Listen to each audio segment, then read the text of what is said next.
گوٹھ اسماعیل میں آج پھر سے ایک بہت بڑا فیصلہ ہونے والا تھا۔ جرگہ بیٹھ چکا تھا۔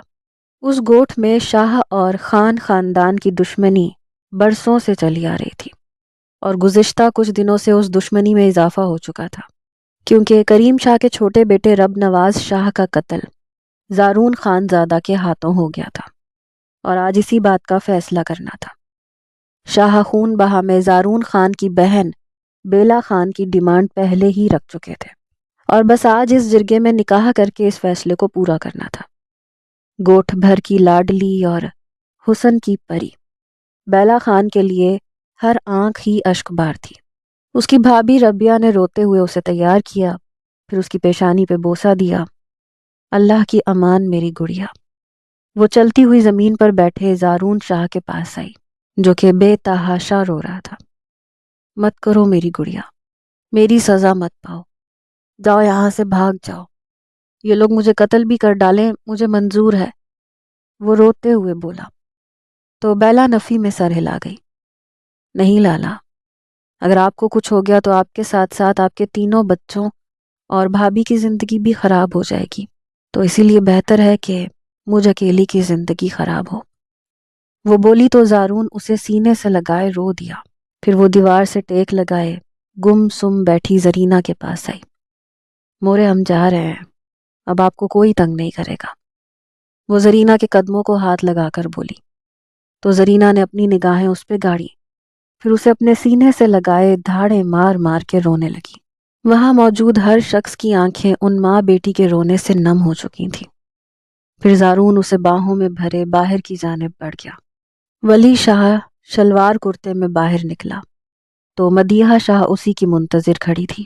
اس کے دل میں بالکل سناٹا تھا۔ آج دوسری بار اس کا دل اجڑا تھا۔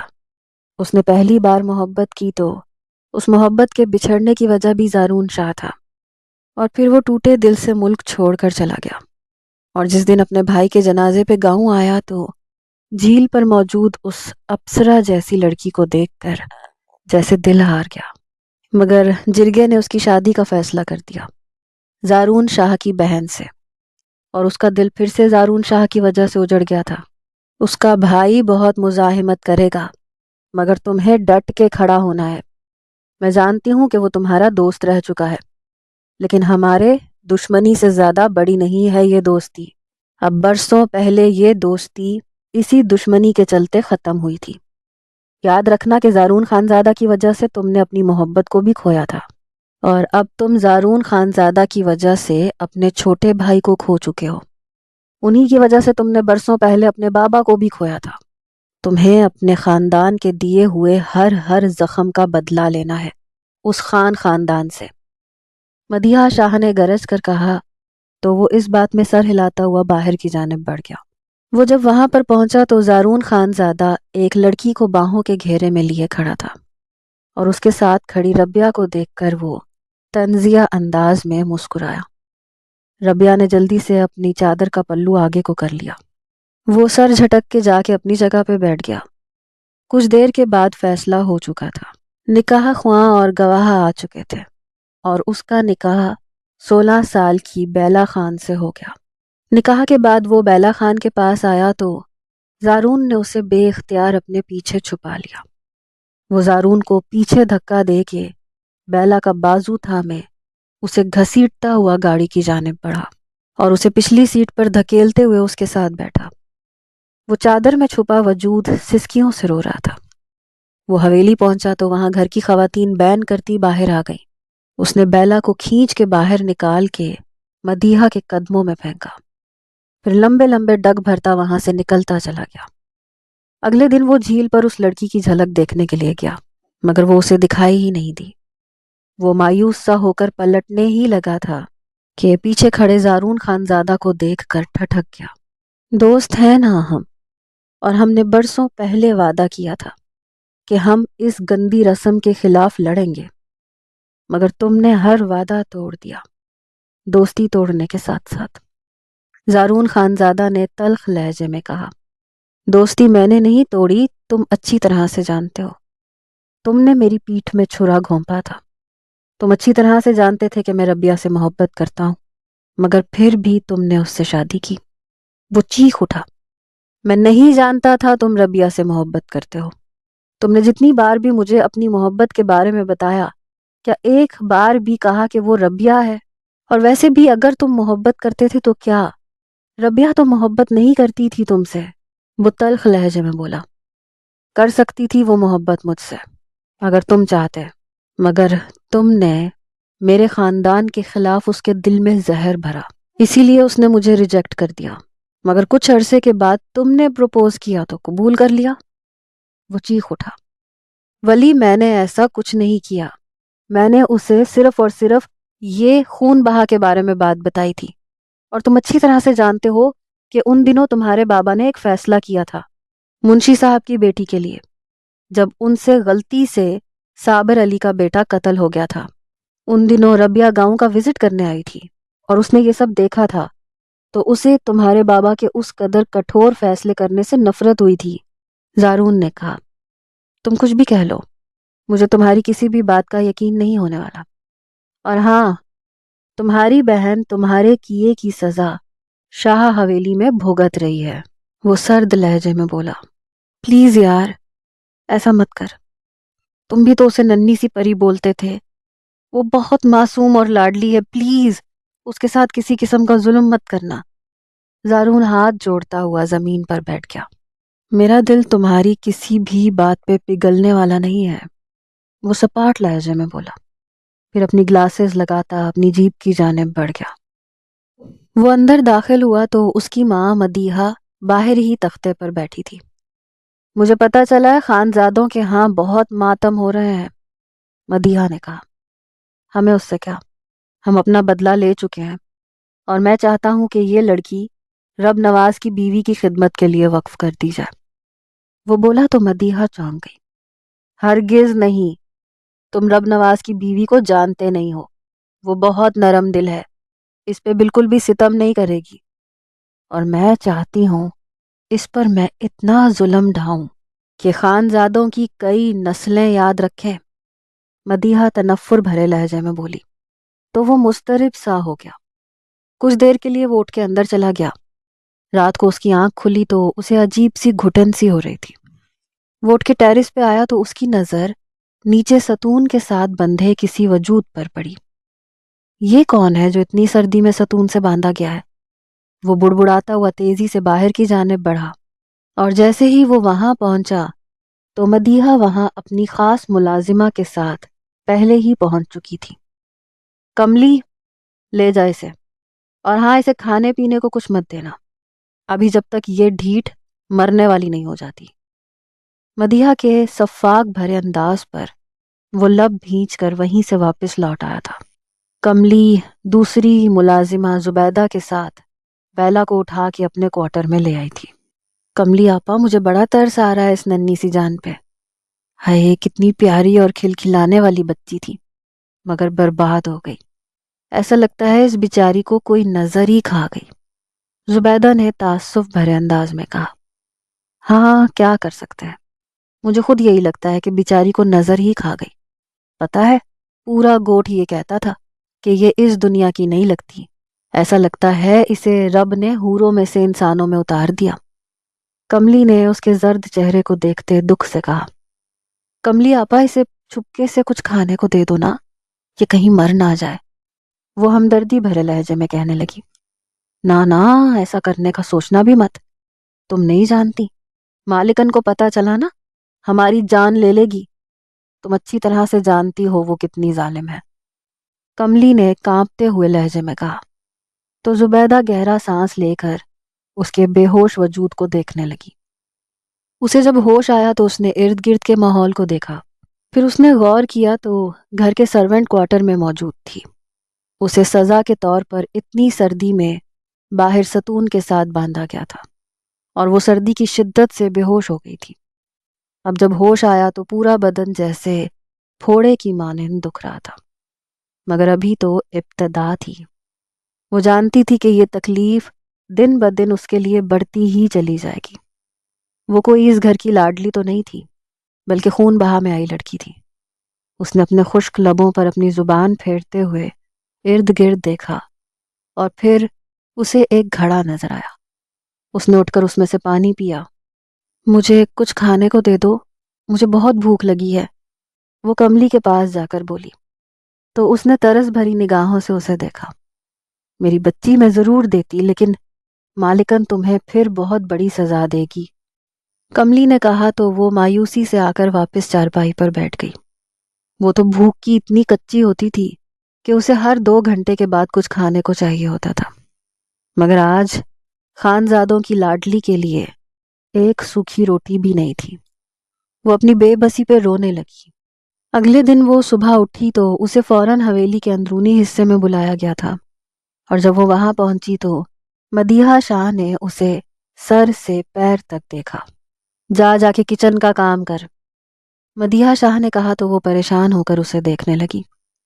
لیکن مجھے تو کچن کا کام نہیں آتا، میں نے کبھی نہیں کیا تھا، وہ اپنے معصوم بھرے لہجے میں بولی تو مدیحہ شاہ طنزیہ انداز میں ہنس دی۔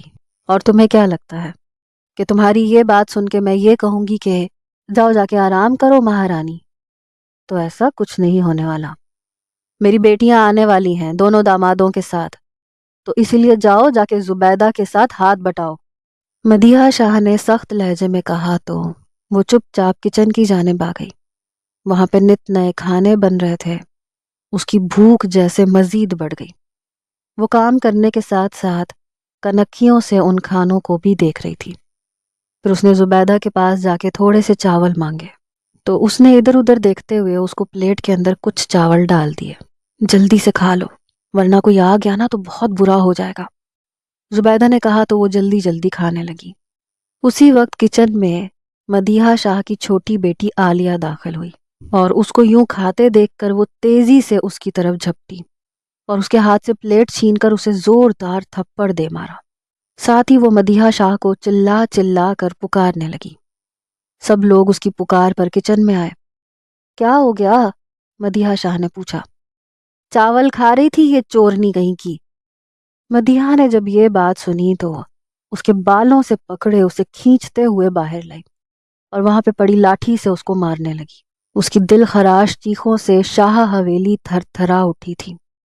وہ جو ابھی جھیل کے کنارے سے واپس گھر آیا تھا، اندر کی چیخوں کی آواز سن کے وہ بھاگتا ہوا اندر آیا تو مدیحہ شاہ اسی لڑکی کو بے دردی سے مار رہی تھی۔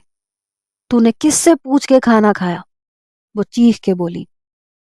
مجھے معاف کر دیجئے، مجھے بہت بھوک لگی تھی تو میں نے خود ہی ڈال کے۔ اس کی بات پوری ہوئی نہیں تھی کہ مدیحہ شاہ نے اس کو بالوں سے جکڑ کے جھٹکا دیتے ہوئے زمین پہ دھکا دیا اور اس کی کمر پہ لاٹھی برسانے لگی۔ اس کا دل جیسے بے چین سا ہو گیا۔ وہ تیزی سے پاس گیا اور مدیحہ شاہ کے ہاتھ سے لاٹھی چھین کر دور پھینکی۔ یہ کیا کر رہی ہیں ماں آپ؟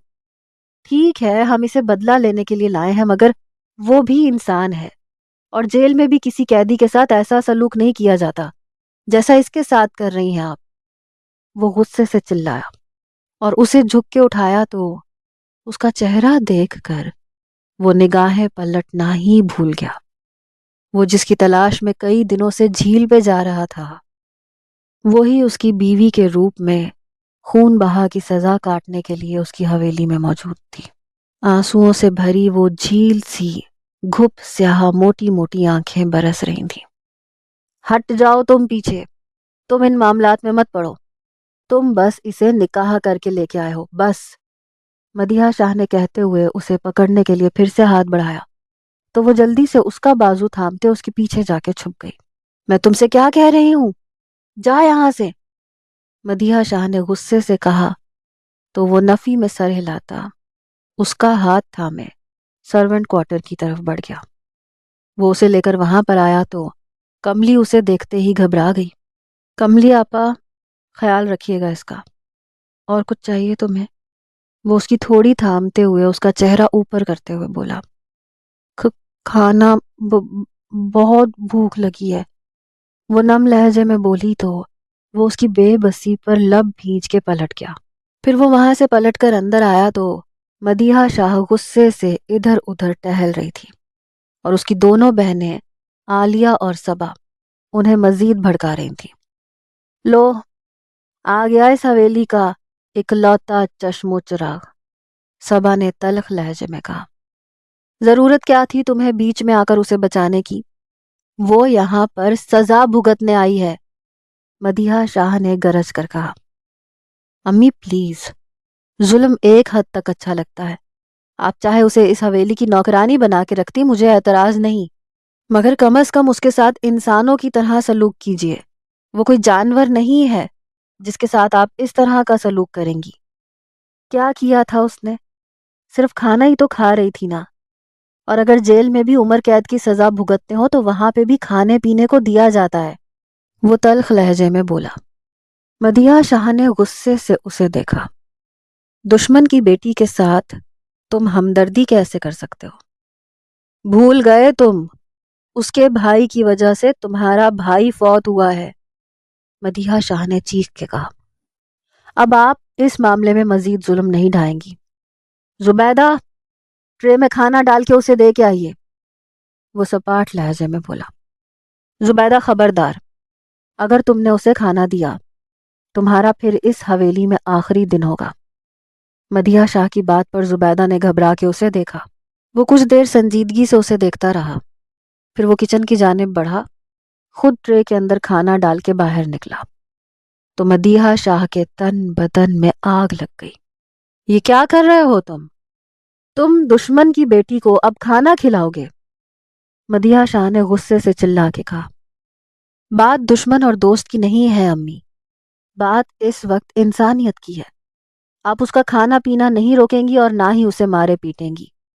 زبان سے جو کہنا ہے کہیے، اور اسے گھر کے کام بھی کروانے ہیں تو ضرور کروائیے، لیکن اس طرح کا سلوک نہیں کریں گی آپ، وہ سرد لہجے میں بولا، اور پھر ٹرے اٹھائے وہ سرونٹ کوارٹر میں آیا تو وہ گھٹنوں میں سر دیے رو رہی تھی۔ اس نے کھٹکے پہ سر اٹھایا تو ولی شاہ کے ہاتھ میں کھانے کی ٹرے دیکھ کر اس کے چہرے کی رونق ہی بحال ہو گئی۔ وہ جلدی سے آنسو صاف کرتے ہوئے سیدھی ہوئی۔ اس نے پاس آتے ہوئے ٹرے اس کے سامنے رکھی تو وہ جلدی سے کھانے پہ ایسے ٹوٹ پڑی جیسے پہلی بار کھا رہی ہو۔ وہ چپ چاپ کھڑا اسے دیکھ رہا تھا۔ کھانا کھانے کے بعد اس نے تشکر بھری نگاہوں سے اسے دیکھا تو وہ ان حسین آنکھوں سے بمشکل نگاہیں چرا پایا۔ پھر وہ چپ چاپ وہاں سے نکل کر کمرے میں آ گیا۔ وہ گرنے کے سے انداز میں صوفے پہ بیٹھا۔ اس کا دھیان اسی دشمن جاں کی طرف تھا جو اس کے دل میں کئی دنوں سے دھڑک رہی تھی۔ وہ تو جانتا ہی نہیں تھا کہ وہ اس کی بیوی کے روپ میں اس کے گھر میں موجود ہے۔ اگلے دن وہ صبح ہی صبح واک کے لیے نکل گیا۔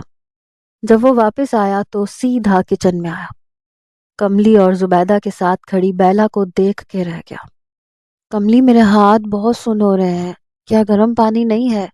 میں اس سے سارے برتن دھو دوں گی، وہ معصومیت بھرے لہجے میں بولتی ہوئی پلٹی تو دروازے پہ کھڑے ولی شاہ کو دیکھ کر اس کے چہرے کی رونق بحال ہو گئی۔ چائے لے کے میرے کمرے میں آؤ تم، وہ بیلا سے بولتا ہوا وہاں سے پلٹ گیا۔ وہ موبائل پر مصروف اسی کا منتظر تھا۔ کچھ دیر کے بعد وہ ہلکا سا دروازہ نوک کر کے اندر داخل ہوئی۔ چائے پکڑا کر وہ واپس پلٹنے ہی والی تھی کہ وہ جلدی سے اس کا ہاتھ تھام کر اپنی گود میں بٹھاتا اس کے رخسار پر اپنے لب رکھ گیا۔ اس کے لمس سے بیلا کی جان جیسے لبوں پہ آ گئی۔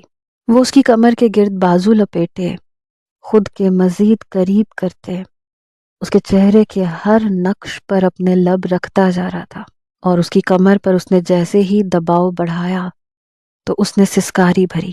وہ چونک کے اسے دیکھنے لگا۔ کیا ہوا؟ اس نے پوچھا تو وہ نفی میں سر ہلاتی اس کی گود سے اٹھ گئی۔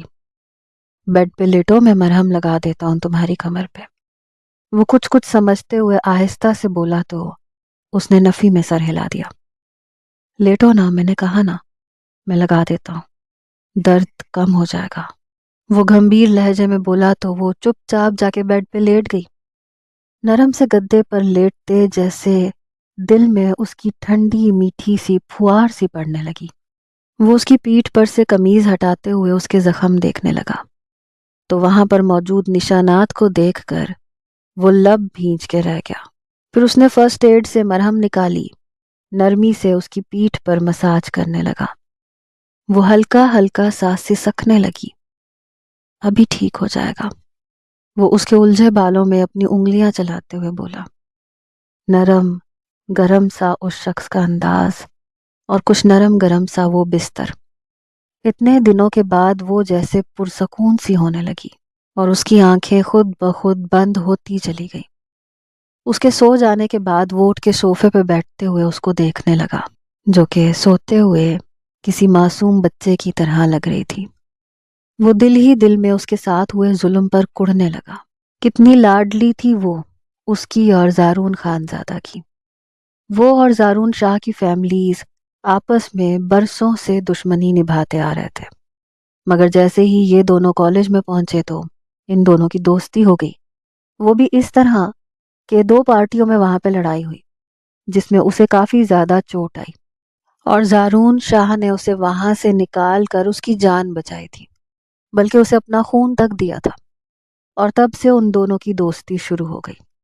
وہ دونوں یونیورسٹی آنے تک اپنے گوٹ کے فرسودہ رسومات کے خلاف لڑنے کا پلان بناتے رہے۔ ان کی دوستی کی خبریں اب پورے گوٹ میں گردش کرنے لگیں۔ اس کے والد صاحب نے اسے روکنے کی پوری کوشش کی، مگر وہ بھی ڈٹ چکا تھا۔ شروع سے ہی لاڈلا ہونے کی وجہ سے وہ ہر بات میں اپنی منمانی کر جاتا تھا، اور جب ان کے گھر جاتا تو بیلا ان کے پاس لالا لالا کہتے نہیں تھکتی تھی، اور اسے بھی اس کانچ سی گڑیا سے عجیب سا لگاؤ ہو گیا تھا۔ اس کے گھر میں اس کی بہنیں تو اس سے بڑی تھیں، اس لیے اس چھوٹی سی گڑیا کے ساتھ وہ بہت جلد اٹیچ ہو گیا۔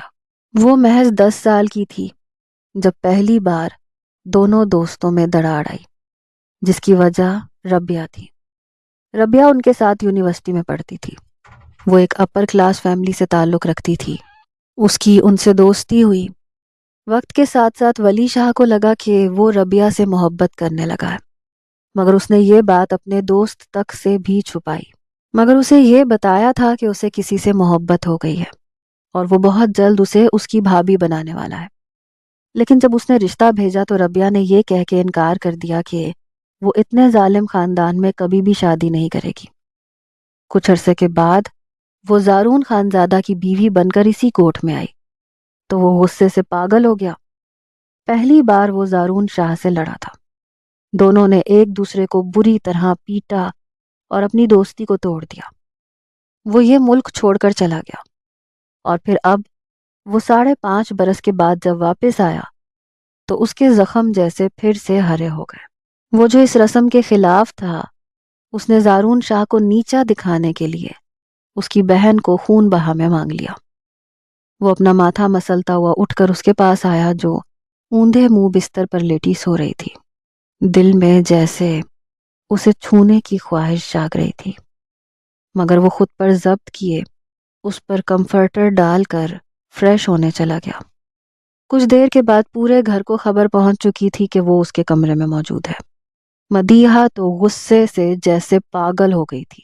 فوراً سے اسے اپنے کمرے میں طلب کیا۔ وہ لڑکی کو تم نے اپنے کمرے میں کیوں رکھا ہوا ہے؟ وہ یہاں پہ نوکرانی کی حیثیت سے ہے، مدیحہ شاہ نے گرج کے کہا تو وہ بیزاری سے انہیں دیکھنے لگا۔ امی پلیز اس بارے میں مزید بات نہیں ہوگی، اور آج کے بعد سے وہ میرے کمرے میں ہی رہے گی میری بیوی کی حیثیت سے۔ وہ مضبوط لہجے میں بولا تو مدیحہ شاہ نے بے یقینی سے اسے دیکھا۔ دماغ خراب ہو گیا ہے تمہارا؟ تم نے سوچ بھی کیسے لیا کہ تم اس لڑکی کو اپنی بیوی کے طور پہ قبول کرو گے؟ مدیحہ شاہ نے غصے سے کہا۔ اس میں قبول کرنے والی کون سی بات ہے؟ قبول کر کے اسے یہاں پہ لایا ہوں، اور وہ میری بیوی ہے، اور اگر کسی ایک نے بھی اس کے ساتھ کسی بھی قسم کا کوئی برا سلوک کیا تو مجھ سے برا کوئی نہیں ہوگا۔ کملی، جب بیلا اٹھے تو اسے ناشتہ دے دیجیے گا، وہ سرد و سپاٹ لہجے میں بولا۔ تو مدیحہ شاہ اس کو دیکھ کے رہ گئی۔ بیلا کی آنکھ کھلی تو وہ ابھی تک ولی شاہ کے کمرے میں موجود تھی۔ وہ ہڑبڑا کے باہر آئی تو پوری حویلی میں عجیب سا سناٹا تھا۔ وہ چلتی ہوئی کچن میں آئی تو زبیدہ اور کملی کھانا بنا رہی تھی۔ آئیے بیٹا جی بیٹھ جائیں، میں آپ کو کھانا دیتی ہوں، کملی نے مٹھاس بھرے لہجے میں کہا تو ان کی بات پر وہ حیران ہوتی چپ چاپ کرسی پر بیٹھ گئی۔ کملی آپا، مجھے آج کوئی سزا نہیں ملے گی؟ اس نے معصومیت بھرے لہجے میں پوچھا تو کملی نے زبیدہ کی جانب دیکھا۔ اب یہ تو گھر والے جانے، مگر ولی بابا تو یہی کہہ کے گئے ہیں کہ آپ کے ساتھ کسی قسم کا کوئی برا سلوک نہ کیا جائے، اور ہاں، کھانا کھا کے آپ کمرے میں چلی جائیے گا، ورنہ مالکن آپ کو دیکھ کے اپنا آپ نہ کھو بیٹھے۔ کملی نے ٹرے اس کے سامنے رکھتے ہوئے کہا، تو وہ جلدی سے کھانا کھانے لگی۔ ابھی اس کا کھانا مکمل نہیں ہوا تھا کہ مدیحہ چلتی ہوئی اس کے پاس آئی اور اس کے آگے سے ٹرے کھینچی، تو اس نے سر اٹھایا اور مدیحہ کو دیکھ کر تو جیسے اس کا رنگ فک ہو گیا۔ وہ ہڑبڑا کے اٹھی۔ مدیحہ نے اس کے بازو سے اسے پکڑ کے چولہے کے پاس لا کے توے کے اوپر اس کا ہاتھ رکھ دیا۔ اس کی دل خراش چیخیں نکلی۔ پھر اس کے بعد مدیحہ شاہ نے اس کے چہرے پہ تھپڑوں کی بارش کر دی۔ جا دفع ہو جا، ورنہ میں تمہیں جان سے مار دوں گی، مدیحہ شاہ نے اسے باہر دھکیلتے ہوئے کہا۔ وہ بھاگتی ہوئی وہاں سے ولی شاہ کے کمرے میں آئی اور دروازہ بند کر کے وہ بیڈ کے ساتھ لگی زمین پہ بیٹھی ہولے ہولے سے کانپتے ہاتھوں کو دیکھنے لگی، جس میں شدید قسم کی جلن ہو رہی تھی۔ وہ ابھی زمین سے واپس گھر پہنچا تھا اور کملی نے اسے ساری بات بتائی تو اس کا چہرہ غصے سے سرخ ہو گیا۔ وہ دندناتا ہوا مدیحہ شاہ کے کمرے میں پہنچا تو وہ صبا اور عالیہ کے ساتھ کسی بات پر ہنس رہی تھی۔ میں نے جب کہا تھا کہ اس کے ساتھ کسی بھی قسم کا ایسا سلوک نہ کیا جائے تو پھر آپ نے ایسا کیوں کیا؟ وہ بولا نہیں تھا، وہ دھاڑا تھا۔ میں نے بھی تم سے کہا تھا کہ اس گھر کے اندر کے فیصلے میں ہمیشہ لوں گی، تم باہر کی دنیا کو سنبھالو اور گھر کے معاملات میں مت پڑو۔ وہ یہاں پر خون بہا کے طور پر آئی ہے اور ایسی لڑکیوں کے ساتھ ایسا ہی سلوک کیا جاتا ہے۔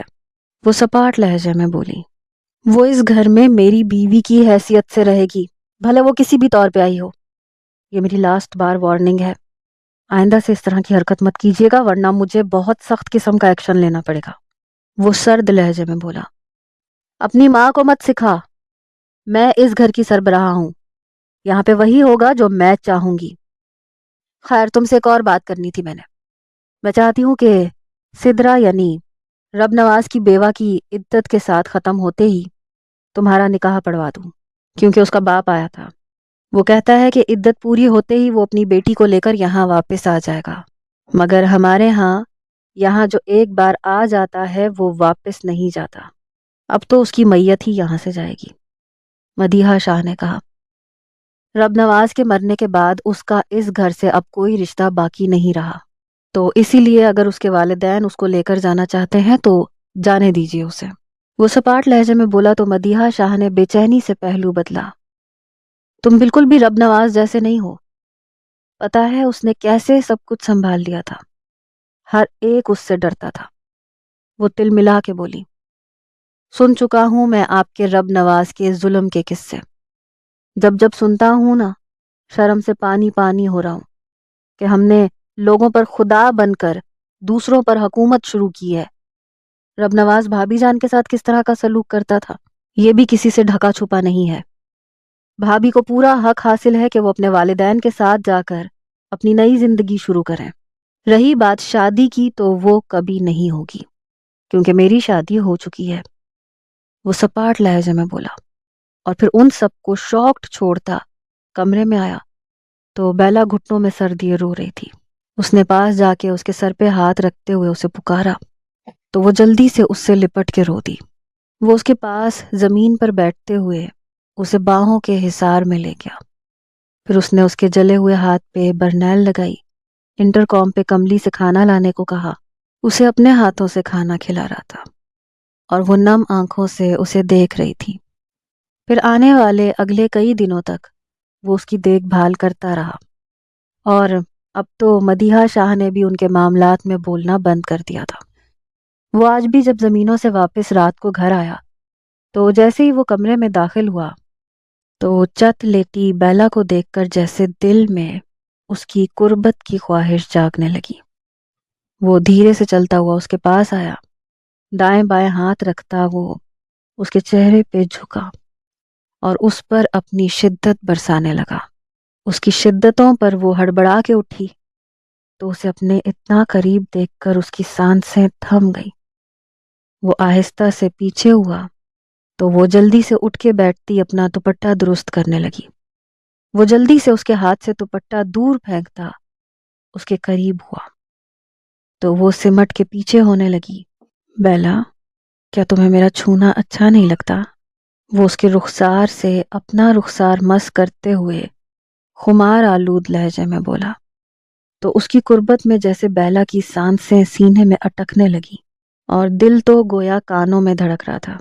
وہ اسے کیسے بتاتی کہ وہ اس کے دل میں بسنے لگا ہے؟ اگر تم چاہتی ہو کہ میں تمہارے قریب آؤں تو کل تیار رہنا، الماری میں ایک باکس پڑا ہے، اس میں ایک ڈریس ہے، وہ پہن لینا، میں سمجھ جاؤں گا۔ وہ اس کے رخسار پر ہاتھ رکھتے ہوئے گھمبیر لہجے میں بولا اور پھر اٹھ کے وہ دوسرے روم کی جانب بڑھ گیا۔ اگلے دن جب شام ڈھلے وہ گھر واپس آ گیا تو مدیحہ نے اسے صبا کے لیے شہر سے کچھ سامان لانے کے لیے کہا تو وہ چپ چاپ وہاں سے نکل گیا، مگر وہ نہیں جانتا تھا کہ اس کے پیچھے مدیحہ نے اپنی دونوں بیٹیوں سمیت مل کر کون سی سازش رچی ہے۔ وہ اس نٹ کی میکسی کو پہنے ولی شاہ کے منتظر تھی، دل کی دھڑکن ہر بیٹ پر مزید تیز ہو رہی تھی۔ وہ کھڑکی کے پاس کھڑی تھی جب ہی اسے اپنے پیچھے کسی کے ہونے کا احساس ہوا۔ وہ آہستہ سے پلٹی تو صبا کے شوہر کو دیکھ کر اس کی سانسیں اٹک گئیں۔ وہ شخص اسے کمر سے جکڑے زور سے بیڈ پہ پٹکتا اس پر جھکا ہی تھا کہ وہ چیخیں مارتے ہوئے پیچھے اسے دھکیلنے لگی، مگر وہ اس کے منہ پہ ہاتھ رکھتا اس کے کندھے سے میکسی پھاڑ چکا تھا۔ اس سے پہلے کہ وہ اپنا کام کرتا دروازہ زور سے کھلا اور سدرا اندر داخل ہوئی۔ اے بھرجائی، نکل یہاں سے، صبا کے شوہر نے انتہائی بدتمیزی بھرے انداز میں کہا۔ بیلا اسی وقت اسے دھکا دے کر اسے پیچھے ہٹاتے تیزی سے باہر کو بھاگی اور سدرا نے جلدی سے دروازہ بند کر دیا۔ سدرا نے اسے بازو سے پکڑا اور تیز تیز چلتی ہوئی باہر آئی۔ اسے سرونٹ کوارٹر میں لا کے دروازہ ناک کرتے ادھر ادھر ٹہلنے لگی۔ بیلا سر جھکائے رو رہی تھی۔ سدرا نے اس معصوم سی جان کو تعسف سے دیکھا، اسے گلے لگا لیا۔ آپ نے مجھے کیوں بچایا؟ میرے تو بھیا نے آپ کے شوہر کو مارا تھا نا، وہ نم لہجے میں بولی۔ بہت بڑا احسان کیا ہے مجھ پہ تمہارے بھائی نے۔ کوئی بھی نہیں جانتا کہ رب نواز نے کیا کیا تھا، جس کی وجہ سے زارون خانزادہ نے اس کے ساتھ لڑائی کی اور جس کے نتیجے میں وہ مر گیا، سوائے اس گھٹیا آدمی کے، میرے اور زارون خان کے۔ سدرا بولی، اسی ذلیل آدمی یعنی صبا کے شوہر کے ساتھ مل کے مجھے بے لباس کر کے وہ ننگی ویڈیو بنانا چاہتا تھا، مگر زارون خانزادہ وہاں پہنچ گیا اور اس نے میری عزت کو محفوظ کیا اور دونوں آپس میں لڑ پڑے اور زارون کے ہاتھوں سے رب نواز کا قتل ہو گیا۔ مجھے گواہ بنا کے پیش کیا گیا اور میں ان سب کے خوف سے سچ نہیں بول پائی۔ سلام ہے زارون خانزادہ کو جس نے ایک بار بھی اس بات کا تذکرہ نہ کرتے میری لاج رکھ لی، لیکن میں اب چپ نہیں رہوں گی۔ سدرا بولتی جا رہی تھی اور دروازے کے پاس کھڑا ولی شاہ جیسے سن پڑ گیا۔ وہ نہ جانے کیا سوچ کے بیچ راستے سے ہی واپس پلٹ آیا تھا، اور اگر وہ آج نہ لوٹتا تو شاید اتنا بڑا راز ہی رہتا۔ اس نے دروازہ نوک کیا۔ کون ہے؟ سدرا سرد لہجے میں بولی۔ میں ولی شاہ، وہ بمشکل بول پایا۔ اسی وقت دروازہ کھلا اور بیلا باہر آ کر اس کے سینے سے لگ کر بلک بلک کے رونے لگی۔ وہ اس کے کندھے سے پھٹی میکسی دیکھ کے کرب سے آنکھیں میچ گیا۔ صبح ہی میں ان لوگوں کی پلاننگ سن چکی تھی۔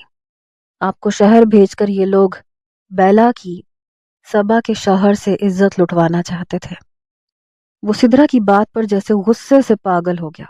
پھر وہ اس کا بازو تھامے اندر داخل ہوا تو لاؤنج میں کھڑے بحث کرتے ان سب لوگوں کو سانپ سونگھ گیا۔